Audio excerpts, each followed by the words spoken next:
So this is a super short video to show how to use the new improved Heavy rig in Maya. Now Heavy is an older rig, it's a pretty old one, and it doesn't render particularly well in Arnold. So we've actually done a fix to it here and updated it, and the new updated rig does now render safely in Arnold. But there is something else you might find when you open up the rig in newer versions of Maya. Right now I'm using Maya 2024.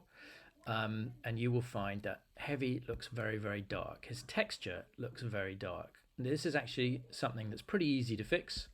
It's because of the new color space that's being used in Maya in 2023 and 2024. To fix this, you simply go into this window up here and change the gamma from 1 to say 2.2. Let's try that. Gamma 2.2. If I could just get this to change.